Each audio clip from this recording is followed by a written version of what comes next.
So this is part 2 of chapter 19. Still the perfective system, the perfective tense. Now the perfect active and the perfect passive, they concern completed actions in the past that have ongoing consequences in the future.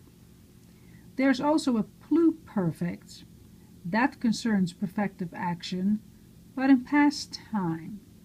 So it's a completed action that was completed sometime way in the past with continued consequences that have ended. So how do we recognize it? Well, since it is a completed action in the past, this one will have an augment. It also has reduplication, and it has a distinctive voice suffix. So not the kappa alpha, but in kappa epsilon iota. That means that it has an inherent thematic vowel, so we don't see it separately, and inflection. So as said, we see reduplication, as we had noted before, and in addition an augment. So it has a really long kind of appearance. A vowel stem can be lengthened, but even though we are talking about an augment in the theoretical sense, in reality the augment often is dropped. So how then do you know it's a pluperfect? Well, it has that real distinctive voice suffix, the kappa epsilon iota. Okay, so here you see one in the ideal sense that it actually has an augment from Luo. So you have epsilon and then the reduplication.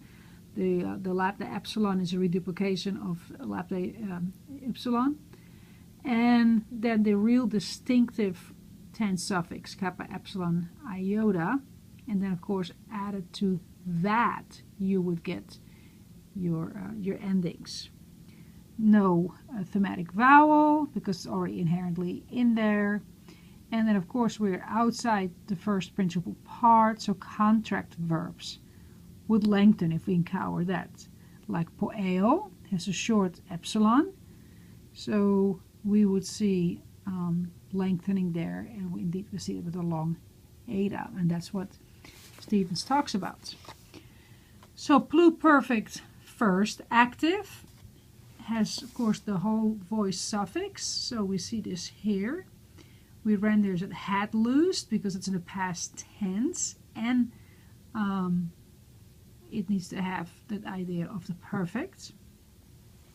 There's also a second active paradigm, and in that case it drops the kappa and always only leaves the epsilon iota, so you don't see a kappa here, and so it follows then that you get a different paradigm.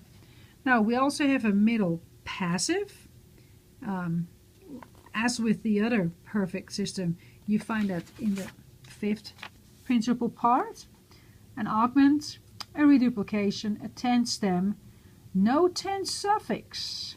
Because remember, we're not in the fourth principal part, we're in the fifth principal part. And then endings that are consistent with that. You will get secondary middle passive endings. So what does that look like? Well, it breaks like that, this. Men soto, meta, sete, and ta. The future perfect exists, but is really rare in the New Testament, and so you can pretty much ignore that. There's no, it exists, but that's it.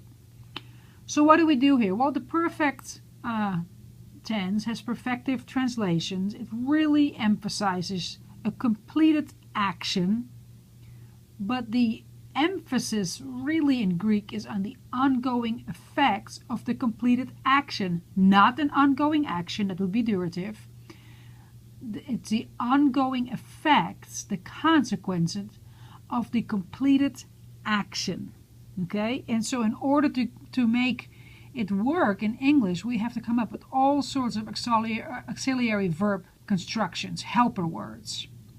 I had cleaned your shirt, but you got it dirty again, for example. All right. And so the exegetical significance is that we focus on ongoing consequences like tetelestai, right? And so be sure to bring out these nuances in your exercises.